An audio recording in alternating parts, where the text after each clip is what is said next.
Hello friends, welcome back to my channel PG Tech academy.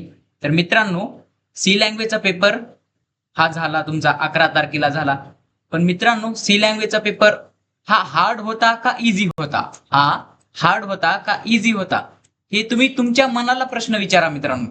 कारण मित्रांनो, तुम्ही स्वतः पेपर देऊन आला आहोत. तुमच्यापेक्षा जास्ती या पेपरला कुणीच ओळखत नाही आता सध्याच्या काळाला. तुम्हाला स्वतःलाच कळालं असेल की पेपर हार्ड होता का इझी होता. मित्रांनो, माझ्या हिशोबाने पेपर खूपच खूपच इझी आलता. मी जे जे तुम्हाला IMP क्वेश्चन्स मध्ये सांगितलं होतं, जे इम्पॉर्टंट प्रोग्राम्स करून जा म्हणलं होतं, त्यातले खूप सारे आले आणि खूप सारे नाही बी आले. मित्रांनो, मी असं म्हणणार नाही किंवा मी जे जे सांगितलं ते ते सगळंच आलं. मी जे जे सांगितलं त्यातलं इम्पॉर्टंट इम्पॉर्टंट आलं आणि बाकीचं नाही आलं. तर मित्रांनो, असो. तर आपण आता आजच्या पेपरच्या निमित्ताने चर्चा करूया की या पेपरमध्ये झालं तरी काय नेमकं, पेपर कसा होता त्याच्यावरती चर्चा करूया. आपल्या पेपरचा कोड काय होता? 313203 हा आपल्या पेपरचा कोड होता मित्रांनो. इथं या ठिकाणी तुम्हाला सीट नंबर तुमचा लिहायचा होता. तो काही नाही, तो पेपरच्या नुसार. आणि ह्या तुमच्या इन्स्ट्रक्शन्स होत्या मित्रांनो. 70 मार्काचा तुमचा पेपर होता, 3 तासाचा. हा 11 तारखेचा पेपर होता. कोणचा? PIC चा, प्रोग्रामिंग इन सी सब्जेक्टचा पेपर होता मित्रांनो. तर या इन्स्ट्रक्शन्स सगळ्या तुम्ही वाचल्याच असतील. तर चला आता आपण क्वेश्चन्स बघूया. यातले क्वेश्चन्स कसे कसे आलते मित्रांनो. अत्यंत सोपा पेपर होता आणि क्वेश्चन्स सुद्धा खूप इझी इझी आलते. मी तुम्हाला जे जे जे सांगितले होते ते आलते. आणि आपल्या नोट्सच्या बाहेरचं तर मित्रांनो काहीच आलं नाही. नोट्सच्या बाहेरचं एक शब्द सुद्धा पडला नाही मित्रांनो. नोट्सच्या बाहेरचं काहीच आलं नाही. म्हणजे आपल्या नोट्स जेणे जेणे करून गेलत, तो व्यक्ती, तो विद्यार्थी, तो स्टुडंट पास तर झालाच असेल, सोबतच सोबत त्यांनी आउट ऑफ स्कोअर सुद्धा केला असेल. खूप सारे जण म्हणत आहेत सर 100 पैकी 100 मार्क भेटतात, 70 पैकी 70 इकडं, आणि युनिट टेस्ट मध्ये 30 पैकी 30 मार्क भेटतात आम्हाला. तर होप की सगळ्याच जणांना असेच मार्क पडो. तर आजच्या पेपरच्या नुसार आपण चर्चा करूया की पेपरमध्ये काय काय आलं, कसं कसं आलं आणि कसं कसं तुम्ही त्याला सोडविलं पाहिजे होतं. तर मित्रांनो, पहिला क्वेश्चन काय होता? Define token. इथं काय लिहायचं होतं? टोकन्सची डेफिनेशन लिहायचं होतं. टोकन काय आहे त्याची डेफिनेशन लिहायची होती. आणि स्टेट इट्स टाईप, टोकन्सचे टाईप सांगायचे होते. कोणते कोणते टोकन्सचे टाईप आहेत ते सांगायचे होते इथं फक्त. टोकन किती सोपं आहे मित्रांनो. हे टोटल मला तर वाटतं नाही तर कुणाचेच मार्क कटले नसतील यात. पहिल्या 10 मार्कामध्ये कुणाचेच मार्क कटले नसतील. कारण किती सोपे सोपे प्रश्न आलेत बघा ना मित्रांनो. सिंटॅक्स विचारलेला आहे. कशाचा? स्कॅनएफ फंक्शनचा सिंटॅक्स. स्कॅनएफ फंक्शनचा सिंटॅक्स खूपच इझी सिंटॅक्स विचारलेला आहे. तर काय होतं, इथंच तुम्हाला दिलेलं आहे स्कॅन एफ असं लिहायचं होतं. त्यानंतर त्यामध्ये %d फॉर्मॅट स्पेसिफायर काय आहे ते लावायचं होतं. असं असं स्कॅन एफ करून व्हॅल्यू घ्यायची होती. ज्या व्हेरिएबलवरती टाकायची होती, ऍड्रेस ऑपरेटर वापरायचा होता आणि ज्या व्हेरिएबलवरती टाकायची होती ती व्हॅल्यू घ्यायची होती. अत्यंत सोपा पेपर आला मित्रांनो. आणि शेवटी सेमी कॉलम द्यायचा होता. असा सिंटॅक्स तुम्ही तिथं लिहिला पाहिजे होता पेपरमध्ये. व्हाईल लूपचा सिंटॅक्स, व्हाईल लूपचा. इथं व्हाईल लूप, इथं हे, आणि खाली कंडिशन त्याची, इथे कंडिशन, आणि खाली इन्क्रीमेंट डिक्रीमेंट. खूपच सोपा पेपर होता मित्रांनो. जितकं मी तुम्हाला सांगितलं होतं ते तुम्हाला सर्वच आलेलं आहे. रिलेशनल ऑपरेटर सांगायचे होते. रिलेशनल ऑपरेटर्स कोणते कोणते? Equal to, less than equal to, greater than equal to, not equal to, असे रिलेशनल ऑपरेटर्स सांगायचे होते. ते तिथं सांगायचे होते. 2 मार्कासाठी तो सुद्धा प्रश्न होता. डिफाईन ॲरे आणि स्टेट इट्स टाईप. ॲरेची डेफिनेशन. ॲरे काय आहे? ॲरेची डेफिनेशन. ॲरे काय आहे आणि ॲरेचे टाइप्स, 1 डायमेन्शनल आणि 2 डायमेन्शनल आणि मल्टी डायमेन्शनल, त्याचे टाइप्स लिहायचे होते. सिंटॅक्स लिहायचा होता. कशाचा? स्ट्रक्चरचा. पहा मित्रांनो, मी तुम्हाला म्हणलं होतं सिंटॅक्स करून जा. 3 ह्याचे सिंटॅक्स विचारले होते. एक स्कॅनएफचा, एक व्हाईल लूपचा आणि एक स्ट्रक्चरचा सिंटॅक्स विचारलेला आहे. Enlist any 4 string functions. कोणते पण 4 स्ट्रिंग फंक्शन्स एनलिस्ट करायचे. Star len, star cat, star camp, असे स्टार REV स्टार रिव्हर्स साठी स्ट्रिंग फंक्शन कोणतेही, STRREV स्ट्रिंग फंक्शन रिव्हर्स साठी वापरतात ना ते. कोणतेही 4 एनलिस्ट करायचे होते. फक्त लिहायचे होते. एनलिस्ट म्हणजे फक्त लिहिणे. मला तर वाटत नाही इथं कुणाचे 10 मार्कापैकी कुणाचे मार्क कटले असतील. होप की इथं तुम्हाला आउट ऑफ 10 पैकी 10 पडले असतील. आणि एनी 5 लिहायचे होते, इथं 7 आहेत, एनी 5 त्याच्यामधले लिहायचे होते. हे तुम्हाला समजलं. पहिला क्वेश्चन तर आपला झाला.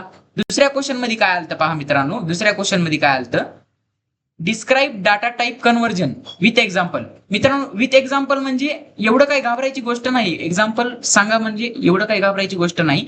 एक्झाम्पल काय सांगायचं होतं, डाटा टाईपचं एक्झाम्पल सांगायचं होतं. डिस्क्राईब डाटा टाईप सांगायचे होते. कन्व्हर्जन, त्यांचं कन्व्हर्जन. किती डाटा टाईपचे कन्व्हर्जन आहे, एक इम्प्लिसिट डाटा टाईपचं कन्व्हर्जन एक आहे आणि एक्सप्लिसिट डाटा टाईपचं कन्व्हर्जन एक आहे. दोन टाईपचे कन्व्हर्जन आहेत. दोन्ही सांगून द्यायला पाहिजे होते मित्रांनो तुम्ही, आणि त्यांचे एक्झाम्पल.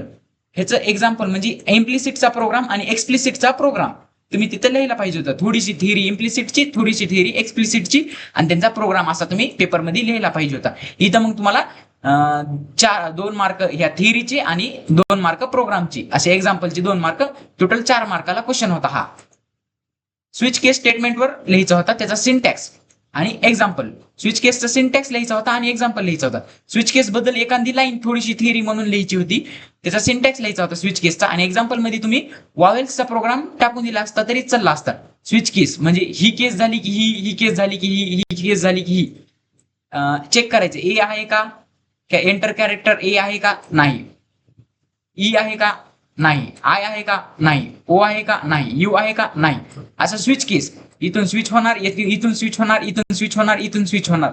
हा स्विच केसचा एक्झाम्पल म्हणजे तिथं प्रोग्राम 2 मार्काला आणि सिंटॅक्स त्याचा 2 मार्काला. असा हे 4 मार्काचा क्वेश्चन होता.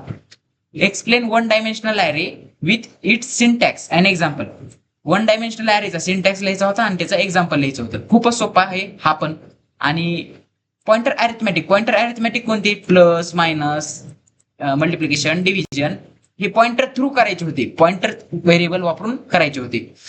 हे सुद्धा मी प्रोग्राम सांगितला होता आणि खूप इम्पॉर्टंट प्रोग्राम होता. इथं तुम्ही एक्झाम्पल मध्ये प्रोग्राम सुद्धा लिहून आला असतो आणि एक्सप्लेन पॉइंटर अरिथमॅटिक म्हणजे त्यांची थिअरी सुद्धा तुम्हाला लिहिली असती तरी चालली असती. म्हणजे इथे तुम्ही थिअरीच लिहायची होती. थिअरी प्लस प्रोग्राम, इथं तुम्हाला 4 मार्क फिक्स ह्याच्यात. इतकं समजलं. चला आता, आणि इथं कोणतेही 3 सोडवायचे होते. इथं सुद्धा मला वाटत नाही की कुठं मार्क तुमचा गेला असेल, कटला असेल. म्हणजे इथं पण सुद्धा तुम्हाला आउट ऑफ 12 पैकी 12 भेटून जातील. चला आपण नेक्स्ट पेजवर जाऊया. अटेम्प्ट एनी 3, इथं सुद्धा 3 सॉल्व्ह करायचे होते पेपर पॅटर्न नुसार. मित्रांनो इथं काय करायचंय, डिस्क्राईब डाटा टाईप. सी चे डाटा टाईप कोणकोणते, इंटिजर, फ्लोट, कॅरेक्टर, डबल, हे त्यांचे डाटा टाईप. इंटिजर, फ्लोट,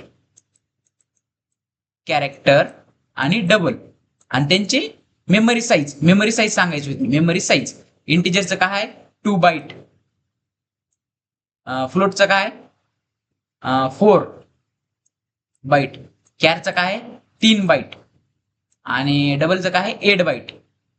अशी त्यांची साईज होती, बाईट साईज. मग ह्याला डिस्क्राईब करायचं होतं, थिअरी लिहून त्याची वगैरे वगैरे, त्याच्या थिअरी वगैरे ऍड करायची. इंटिजर या व्हॅल्यू साठी वापरते, फ्लोट या व्हॅल्यू साठी, कॅरेक्टर या व्हॅल्यू साठी, ह्याची बीट साईज ही आहे, ह्याची बाईट साईज ही आहे, ह्याची बाईट साईज ही आहे. असं तुम्ही थिअरी मध्ये मांडायचं होतं. फक्त तुम्हाला एवढंच कळायला पाहिजे होतं मित्रांनो, लेंथ कशी वाढवायची. क्वेश्चन थोडीशी सुद्धा त्याच्याबाबत माहिती असली का मित्रांनो, जर आपल्याला इतकीशी थिअरी माहिती असली का, त्याला इतकं लिहिण्याची कला असली पाहिजे, इतकं पेपरमध्ये लिहिण्याची कला असली पाहिजे. जर तुम्हाला एवढंच माहिती असलं तरी एवढं लिहिण्याची तुम्हाला कला असली पाहिजे. त्याचं थिअरी सोबत तुम्ही त्याचं हे लिहू शकत होतात, एक्झाम्पल देऊ शकत होतात, इंटिजरचं, फ्लोटचं, कॅरेक्टरचं, सिंटॅक्स देऊ शकत होतात त्याचे डाटा टाईपचे. असं तुम्हाला कळायला पाहिजे, तिथल्या तिथं लक्षात आलं पाहिजे मित्रांनो. आणि मी तुम्हाला सांगितलं होतं हा प्रोग्राम खूप महत्वाचा होता. इव्हन नंबरचा सम, 1 ते 20 मध्ये जेवढी इव्हन नंबर येते त्यांचा सम तुम्हाला डिस्प्ले करायचा होता इथं या प्रोग्राम मध्ये. राईट, हे सी प्रोग्राम स्पेशल मी तुम्हाला IMP प्रोग्राम्स मध्ये हा प्रोग्राम मी तुम्हाला सांगितला होता करायला. आणि मॅट्रिक्सचा सुद्धा प्रोग्राम करायला सांगितला होता. तर त्याबाबत बोलू, थोडंसं पुढे चलून बोलू. हे पहा इथं मॅट्रिक्सचा आहे क्वेश्चन, त्या ठिकाणी आपण बोलू त्या मॅट्रिक्सच्या प्रोग्राम बाबत काय झालं ती. मी तुम्हाला मॅट्रिक्स ऍडिशनचा प्रोग्राम सांगितला होता आणि ती बोलू आपण पुढे चलून. चला आता तिसरा क्वेश्चन बघूया. Write a C program to display length of string without library function. स्ट्रिंगची लेंथ डिफाईन करायची, लेंथ डिस्प्ले करायची without library function. Library function कोणतं आहे, स्टार लेन, STRLEN. हा स्टार लेन आहे का, हा स्टार लेन हा लायब्ररी फंक्शन आहे, string library function.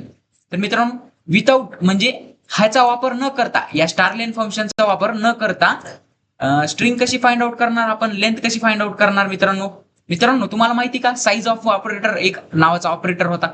Size of नावाचा एक ऑपरेटर होता. SIZE, size of. मग ते काय करत होता, एखाद्या स्ट्रिंगची, एखाद्या व्हेरिएबलची साईज तुम्हाला सांगत होता. तर त्यानुसार तुम्ही त्या साईज ऑफ ऑपरेटरचा वापर करून इथं ते काढायची होती, त्याची स्ट्रिंगची लेंथ डिस्प्ले करायची होती. ते तुम्हाला समजलं. आणि मित्रांनो any3 होतं म्हणल्यावर तुम्हाला, आणि ह्याच्यातले कोणतेही 3 सोडवायचे होते. आणि महत्वाचं म्हणजे काय, तर मी तुम्हाला डेफिनेटली मी तुम्हाला हे 5 स्टारचं क्वेश्चन म्हणून सांगितलं होतं की कॉल बाय व्हॅल्यू आणि कॉल बाय रेफरन्सचा प्रोग्राम तुम्ही, डिफरन्स तुम्ही करून जा. कॉल बाय व्हॅल्यू आणि कॉल बाय रेफरन्सचा डिफरन्स तुम्ही हमखास करून जा. हे 5 स्टार क्वेश्चन मी तुम्हाला सांगितलं होतं. तर ते क्वेश्चन तिथं पडलेलं आहे त्या ठिकाणी. मला माहिती की तुम्हाला खूप सारे विद्यार्थ्यांना या 2 प्रोग्राम पैकी एका प्रोग्राम मध्ये किंवा काहून अडचण आली असेल. मला तर वाटतं ह्या 3ऱ्या प्रोग्राम मध्ये अडचण आली असेल, कारण हा प्रोग्राम बी वाला प्रोग्राम मी घेतला होता आणि हे डाटा टाईप सुद्धा सोपंच होतं.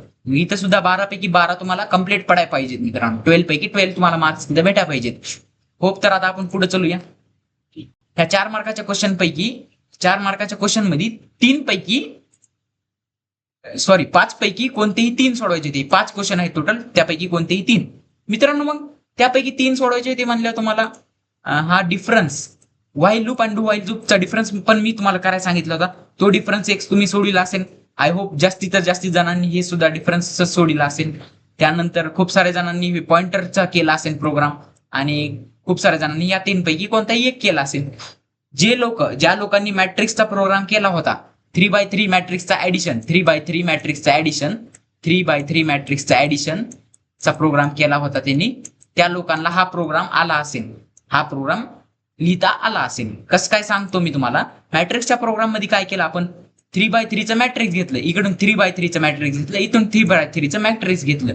2 मॅट्रिक्स आपण 3x3 एंटर करून घेतले. कसे एंटर करून घेतले, एक ऍरे लावला, त्याला एक कंडिशन दिली. कंडिशन काय, किंवा आम्हाला 3 ऍरेची साईज 3 पर्यंतच भरूच तर आम्हाला नंबर एंटर कर. मग 3 रो आणि 3 कॉलम साठी 2 फॉर लूप वापरून ऍरे भरून घेतला. तर मित्रांनो इथं कंडिशन मध्ये किती द्यायची होती, फक्त 2 ची द्यायची होती. दुसऱ्या ह्याच्यात 3 ची कंडिशन द्यायची होती. ऍरे भरायचा होता आपल्याला, ऍरे मध्ये व्हॅल्यूज घ्यायच्या होत्या. ऍरे मध्येच म्हणायलो, मॅट्रिक्स मध्ये व्हॅल्यू घ्यायच्या होत्या. मग इतर मित्रांनो 2 रो आणि 3 कॉलम, 2 रो म्हणजे इथं असं 2 रो आणि 3 कॉलमचा मॅट्रिक्स पाहिजे होता आपल्याला. हे पहा, ह्या 2 रो, ही पहिली रो आणि ही दुसरी रो आणि 3 कॉलम चा मॅट्रिक्स आपल्याला पाहिजे होता मित्रांनो. तर यामध्ये पहिली कंडिशन रोज साठी लावली असती, त्याची साईज किती दिली असती, साईज -1 साठी मध्ये 2 साईज दिली असती, त्याची साईज दिली असती 2 पर्यंत डिस्प्ले होणार. दुसऱ्याची साईज दिली असती 3. तर मित्रांनो मग काय केलं असतं, तू हा मॅट्रिक्स युजर करून रीड केला असतो आणि हाच मॅट्रिक्स युजरला डिस्प्ले करायचा होता. जसं लॉजिक तुम्ही मॅट्रिक्स रीड करण्यासाठी वापरलं होतं, तसंच डिस्प्ले करण्यासाठी सुद्धा वापरायचं होतं. आय होप हा सुद्धा प्रोग्राम तुम्ही बक्कळ जणांनी, ज्यांनी मॅट्रिक्स ऍडिशनचा प्रोग्राम केला होता त्यांना तो प्रोग्राम आला असेल. नाही जरी आला, पुढील 3 क्वेश्चन पैकी कोणतेही 2 क्वेश्चन तुम्हाला करावे लागले असतील. होप किती केले असतील, पण इथं सुद्धा तुम्ही 12 पैकी 12 घेतलेच असतील मला वाटत आहे मित्रांनो, कारण पेपर तर खूप सोपा होता. हे पहा, इथं काय सांगितलेलं, write a program to create user define function. User define function बनवायचे, ऍरे नावाचं युजर डिफाईन फंक्शन बनवायचे. मग विथ नो रिटर्न टाईप, त्याचे रिटर्न टाईप काही नाही पाहिजे, म्हणजे वाईड फंक्शन बनवायचे. त्याच्यावर नो रिटर्न टाईप आणि no argument to display. No argument, कोणतेही आर्ग्युमेंट न घेता to display area of rectangle. हे पहा मित्रांनो, इथं सिंपली फंक्शन बनवायचं आहे, एक ऍरेचा फंक्शन बनवायचा आहे, युजर डिफाईन फंक्शन बनवायचं आहे. तर तू फंक्शन काय काम करणार, तो फक्त एक फंक्शन बनवून दाखवायचं. त्यांना तुम्हाला प्रोग्राम बनवायचा आहे, ऍरे नावाचा फंक्शन बनवायचा आहे, ऍरे नावाचा, एरिया नावाचा, AREA एरिया नावाचा फंक्शन बनवायचा आहे. त्या एरियामध्ये एरिया ऑफ रेक्टँगलचा फॉर्म्युला तिथं तुम्हाला लिहायचा आहे मित्रांनो. एरिया ऑफ रेक्टँगलचा फॉर्म्युला त्या फंक्शन मध्ये तुम्हाला वापरायचा आहे. त्याच्यानुसार तुम्ही एरिया कॅल्क्युलेट करून तो प्रोग्रामचा फंक्शन, युजर डिफाईन फंक्शन बनवायचं होतं त्याला.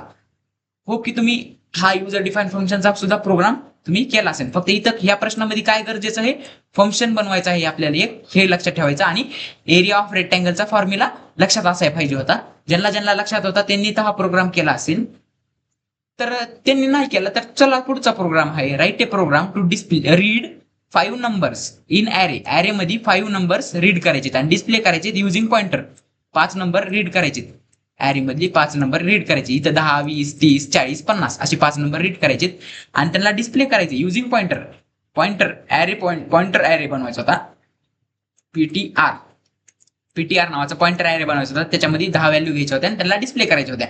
एवढाच प्रोग्राम होता. हा सुद्धा प्रोग्राम आपण केलेला आहे पॉइंटर ऑफ ॲरे बघत असताना. आणि एक्सप्लेन पॉइंटर ऑपरेटर कोणकोणते पॉइंटर ऑपरेटर आहेत, एक स्टार पॉइंटर ऑपरेटर आहे, एक स्टार पॉइंटर ऑपरेटर आणि एक अँड पॉइंटर ऑपरेटर आहेत. हे दोनच पॉइंटर ऑपरेटर आहेत, हे स्टार ऑपरेटर आणि हे अँड ऑपरेटर. त्यांचा सिंटॅक्स लिहायचा होता, त्यांचा यूज लिहायचा होता आणि त्यांचं एक्झाम्पल लिहायचं होतं. एक्झाम्पल म्हणजे त्यांचा प्रोग्राम, या दोन्ही एक साथ वापरलेला प्रोग्राम लिहायचा होता तुम्हाला. इथं सुद्धा तुम्हाला 4 मार्क तुमचे फिक्स होते. Total 12 marks. 5 पैकी कोणतेही 3 तरी तुम्ही सोडविलेच असतील. जास्ती काही सोडवायची गरज नाही, ऑर मधली हे वगैरे जास्ती काही तेवढं काही ताण घ्यायची गरज नाही. आता पहा मित्रांनो, इथं खरी मजा येणार आहे. इथं खूप लॉजिकल गोष्टी आहेत ह्या क्वेश्चन मध्ये 6 मार्काच्या. इथं कोणतेही 2 सोडवायचे आहेत तुम्हाला. Describe logical operator, logical and, logical or, logical XOR or not operator. हे लॉजिकल ऑपरेटर्स आपल्याला त्यांचा यूज, त्यांचा सिंटॅक्स आणि त्यांचं एक्झाम्पल हे एवढं सांगायचं होतं 6 मार्कासाठी. 2 मार्कासाठी त्यांचा यूज, 2 मार्कासाठी त्यांचं सिंटॅक्स आणि 2 मार्कासाठी त्यांचं एक्झाम्पल हे तुम्हाला सांगायचं होतं. मित्रांनो, मी तुम्हाला 5 स्टारच्या क्वेश्चन मध्ये एक रिकर्सिव्ह फंक्शनचा सुद्धा तुम्हाला प्रोग्राम करून जा म्हणलं होतं, रिकर्सिव्ह फंक्शनचा प्रोग्राम. पण मित्रांनो, इथं तर एक्सप्लेन रिकर्सिव्ह फंक्शन विचारले. पण मित्रांनो, एक्सप्लेन रिकर्सिव्ह फंक्शन विचारले, पण तुम्ही एक्सप्लेन रिकर्सिव्ह फंक्शन म्हणजे रिकर्सिव्ह फंक्शनच एक्सप्लेन करणार का 6 मार्कासाठी? तर नाही मित्रांनो, इथं तुम्ही रिकर्सिव्ह फंक्शन एक्सप्लेन करण्यासाठी तुम्हाला 3 मार्क आणि एक्झाम्पलसाठी म्हणजे रिकर्सिव्ह फंक्शनचा प्रोग्राम जो काही फॅक्टोरियलचा प्रोग्राम आहे का तो लिहायचा होता इथं, आणि त्याच्यासाठी 3 मार्क तुम्हाला भेटणार होते. हे असा क्वेश्चन आहे, याला समजून घेता आलं पाहिजे होतं. ज्यांनी समजून घेतलं, ज्यांनी लिहिलं, ज्यांनी ह्याच्यासोबत प्रोग्राम लिहिला फॅक्टोरियलचा, त्याला 6 मार्क याच्यात कंपल्सरी पडणार. आता मित्रांनो, खाली स्ट्रक्चरचा प्रोग्राम बघा, एक खूप इंटरेस्टिंग स्ट्रक्चरचा प्रोग्राम आलेला आहे. बाईक नावाचं स्ट्रक्चर बनवायचं होतं. स्ट्रक्चरचं नाव काय होतं, बाईक बनवायचं होतं. स्ट्रक्चरचं नाव बाईक बनवायचं होतं. मग कसं, स्ट्रक्चर नेम काय होतं, बाईक BIKE बाईक.